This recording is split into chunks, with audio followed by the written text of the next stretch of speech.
అది సాధించినటువంటి మా మేడం గారికి నమస్కారాలు. మరియు ముఖ్యంగా చెప్పాలంటే వాళ్ళ దగ్గర నేను స్టూడెంట్గా ఉండడం అనేది నేను ఇంకా ఎంతో గర్వించదగినటువంటి విషయంగా నేను చెప్పుకుంటున్నాను.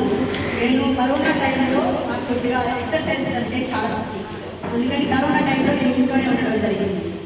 కనుక నేను ఏం చేయాలా అనేటువంటి సమయాల్లో నాకు యోగా యూట్యూబ్ ద్వారా మేడం గారు పరిచయం అవ్వడం. ఒక 4 years బ్యాక్ నేను మేడం గారితో ఫాలో అప్ చేస్తూనే ఉన్నాను.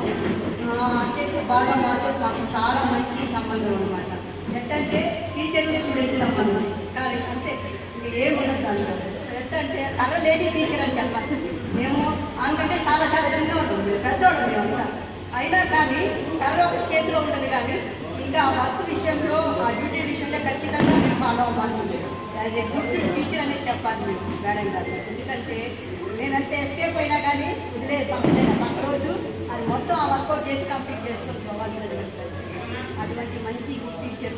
ఇంకా చెప్పాలి అని అంటే ఒక మంచి డిజైనర్, యోగాలో ఒక మంచి డిజైనర్ అని మా మేడం గారిని చెప్పాలి. ఏంటంటే ఎన్నో సమస్యలతో యోగాలో జాయిన్ అవుతారు అనమాట. మేమందరం చాలామంది చాలా సమస్యలతో, ముఖ్యంగా నేనైతే మోకాళ్ళ సమస్యలతో జాయిన్ అయ్యాను. అదేవిధంగా గైనిక్ ప్రాబ్లమ్స్తో చాలామంది జాయిన్ అయ్యారు.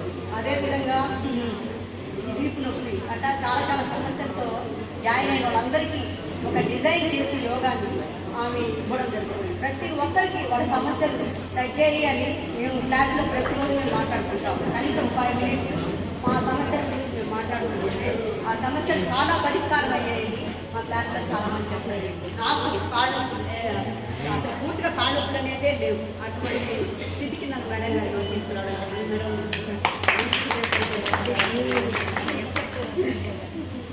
అది ఇంకా మా మేడం గారు చెప్పాలి అని అంటే ఒక మంచి అనుబంధం మా మధ్య ఉందని చెప్పాలి. ఈ పురస్కారం రావడం అనేది చాలా